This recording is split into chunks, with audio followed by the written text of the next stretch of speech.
Que quando os Estados Unidos invadem o Iraque, a gente não tem toda essa repressão aos Estados Unidos como a gente está vendo da Rússia à Ucrânia? Primeiro que a gente teve o anti-americanismo na invasão pós-Iraque é gigante. Os europeus, os alemães, os franceses, assim, o mundo inteiro foi contra a invasão do Iraque. Mas ninguém fez sanção, as paradas assim sinistras, né? Claro que não. Ele tem razão. Não fizeram sanção, porque quem vai fazer sanção?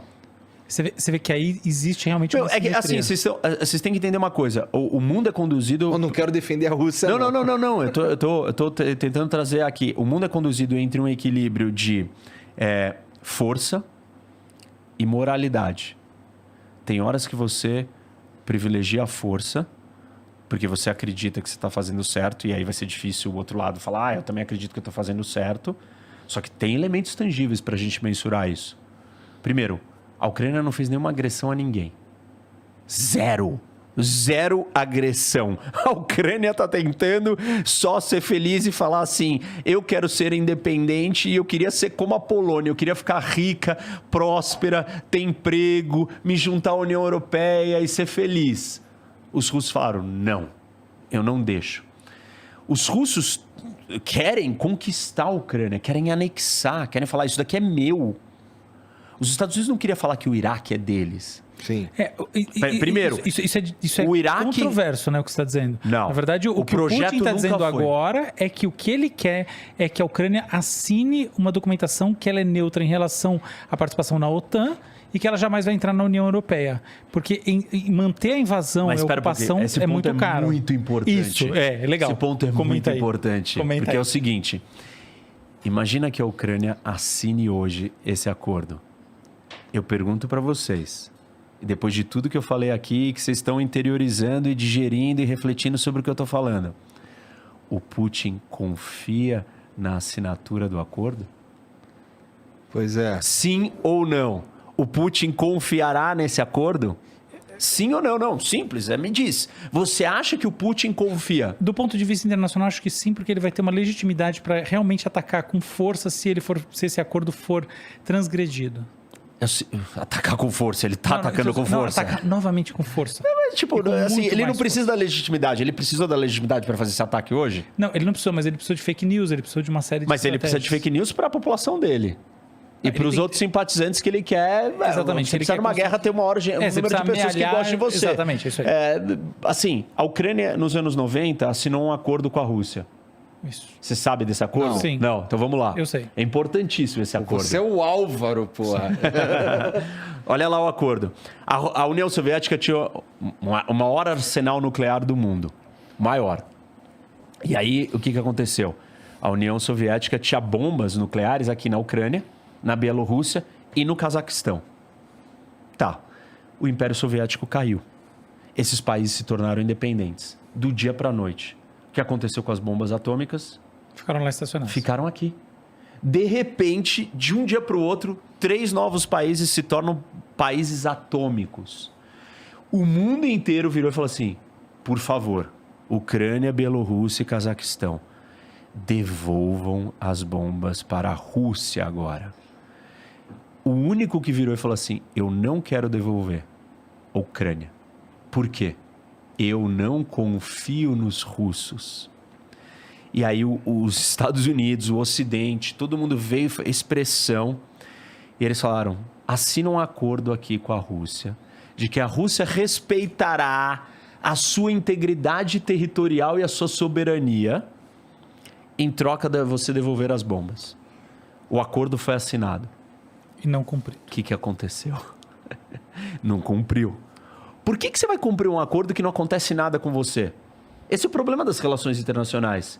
Se eu virar e falar assim, eu sou um signatário do Tratado de Não Proliferação de Armas, e eu virar e falar assim, eu vou descumprir esse acordo. O que vai acontecer comigo? Sanções econômicas. É isso, mas sanções econômicas são problemáticas, eu posso falar disso daqui a pouco. Me lembra, você que está botando a lista do que eu tenho que voltar para falar. Eu não cumpro, não vai bater a polícia na porta da minha casa se você está preso. País tal, você foi preso, o país inteiro, vamos colocar o país. Não vai acontecer nada com você. Vai acontecer sanções, mas sanções não são suficientes para acabar com a existência de um país e não são elas não são universais, não vão ser todos os países que vão aderir à sanção. Então, assim, nas relações internacionais, acordos, eles são difíceis de serem cumpridos. E se a Rússia assina um acordo com a Ucrânia... aliás, vamos fazer um outro parênteses. A Ucrânia não faz parte da OTAN. A Ucrânia hoje é neutra. Então, a invasão russa não se justifica. Certo? Não é que ela virou para ele ter invadido. Não, mas é que ele invadiu antes de entrar pra OTAN, porque se entra pra OTAN, ele fudeu de verdade. Sim, só que se fala disso há década. Mais de década, e não aconteceu nada. É o conceito de guerra assim, porque preventiva. Agora... Não, é uma guerra preventiva baseada no quê? Na ameaça de que ela possa entrar na OTAN. A propósito, eu acho guerra preventiva um péssimo conceito. Não. Eu acho que esse assim, é o problema. O argumento de você atacar um outro país de maneira preventiva, de maneira geral, eu acho um péssimo argumento, tá? Assim, então, você pode justificar que você está fazendo isso preventivamente. Mas aí sabe qual é o problema dessa nossa linha de raciocínio? É que nós estamos indo para uma discussão moral de certo e errado. E aí aqui... Eu não quero entrar não estou necessariamente entrando na discussão de certo e errado, mas aí eu volto para o dilema da segurança. Qual era o dilema da segurança? É corrida armamentista. Sim, preciso ser fortão pro cara que tá fortão não me fuder. Isso, sim. E eu, Ucrânia, eu vou confiar que a Rússia não vai me invadir? Não, eu quero entrar na OTAN. E a Rússia? Eu não vou deixar ela entrar. Então quem está certo? Desculpa, nenhum dos dois. Esse é o problema do mundo. Por isso que a gente tem guerra. Por isso que os realistas falam que, em última instância, nós não vamos conseguir a paz nesse sistema desenhado desse jeito. Porra, cara, posso falar? Você chegou num ponto muito bacana, né? Chegou num ponto legal, assim, bem equilibrado. Posso fazer um shift de papo? É o seguinte... Olha só. Eu não sei se as pessoas, se a gente exauriu, porque eu acho que tem muita coisa que ficou aqui jogada para trás interessante. Por exemplo, eu nem podemos recapitular, claro. Eu nem falei por que o Iraque, que tipo de agressão ofensiva o Iraque fez. Tá. Vale a pena. Da Ucrânia. Vale a pena. Mas, por favor, faça essa parte, porque tem gente que não estava nem viva na época que está escutando o programa. O Iraque. E eu lembro. Tá, então, o Iraque foi lá um dia invadir esse país aqui, Kuwait. E aí, logo depois do final da Guerra Fria, ele invadiu o Kuwait e o mundo inteiro parou e falou: está errado. Como assim? O Conselho de Segurança, com os 5 permanentes que têm poder de vetar e falar que não querem fazer alguma coisa que eles não gostam, concordaram que não podíamos deixar o Iraque fazer o que ele estava fazendo. Se criou uma coalizão internacional com dezenas de países juntos, enviaram uma força militar para libertar o Kuwait e conter o Iraque. Que é uma das operações militares de maior sucesso da história da modernidade. Isso, a Guerra do Golfo.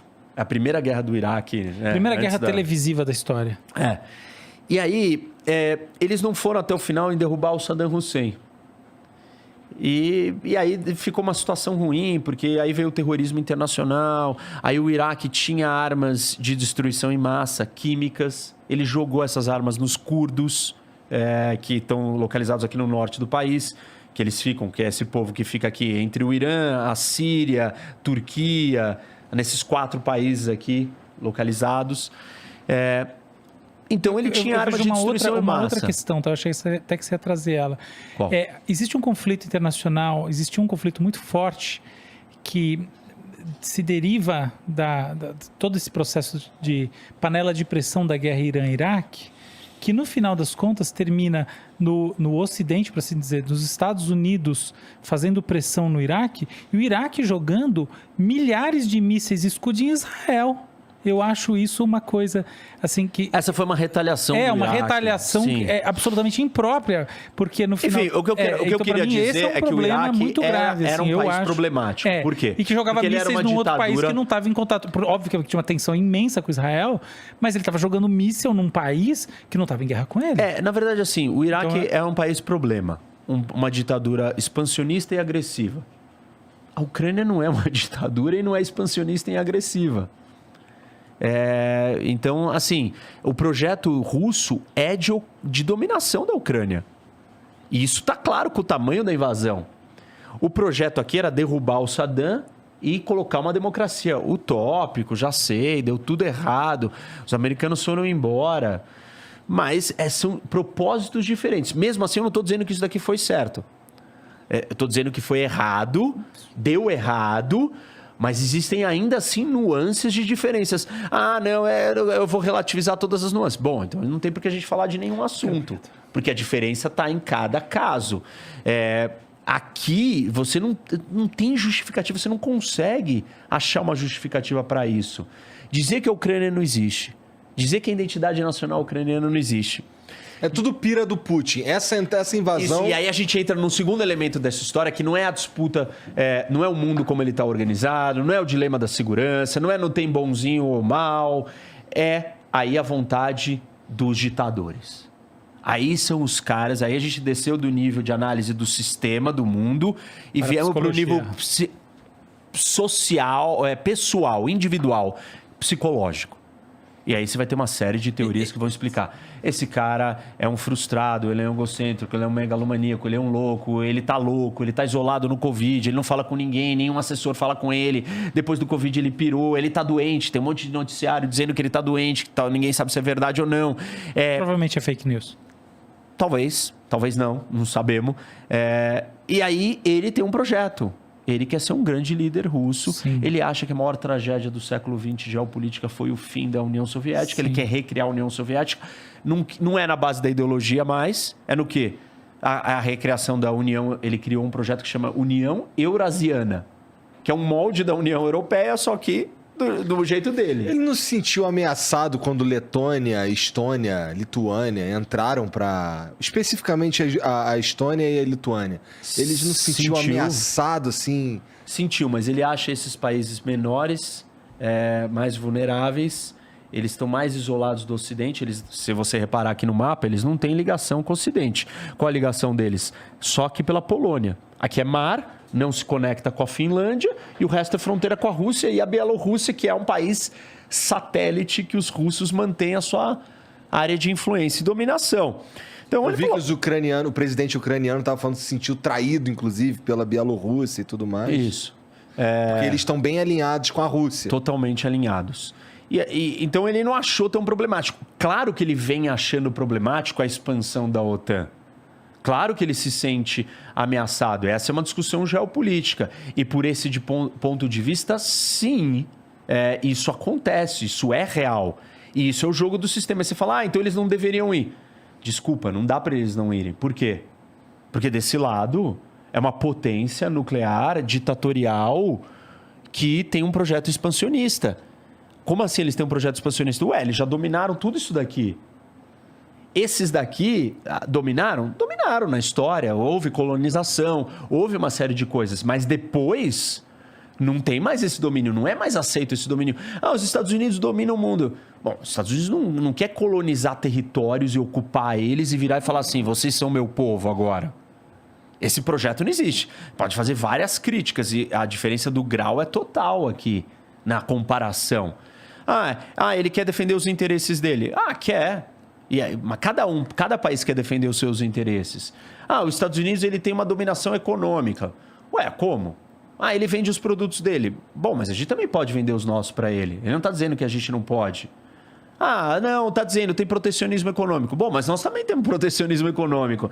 Assim, entendeu? A gente não vai chegar em muito lugar. Os Estados Unidos, ele está muito longe de ser o ideal. Mas, até o momento, o sistema que o mundo está adotando da União Europeia e dos Estados Unidos democrático, de ordem liberal, de livre comércio, de respeitar a fronteira, na sua grande medida, tem as exceções aqui, é um projeto mais estável para o mundo. Não é um projeto de recriação de império, de dominação de território talvez físico. Seja, mas não seja coercitivo necessariamente, né? Depende do que é império. Exatamente. Depende do que depende do conceito. Porque aí você vai falar assim, não é império. Bom, é império. Tudo que você quiser negociar comigo e se tiver maior poder de barganha, você é um imperialista. Exato, eu concordo com você. Aí a gente foi muito longe. Porque aí você fala assim pra mim, você tem sei lá quantos milhões de views. E aí alguém vai te pagar. E aí o cara quer te pagar pouquinho. Aí você fala, desculpa, o meu valor é maior. Você é um imperialista, você está extraindo mais do outro. Não, é uma relação de ganho mútuo. É diferente isso. Sim, não é uma relação de exploração, é uma relação de ganho mútuo, aonde o quê? Um dos lados ganha e o outro também ganha. Um lado ganha mais? Claro. Mas o outro lado também ganha alguma coisa. E essa é uma relação de livre comércio. Você tem um produto que vale mais para mim, não para ele. Se gostou desse vídeo, deixe seu like e inscreva-se no canal para mais cortes como este.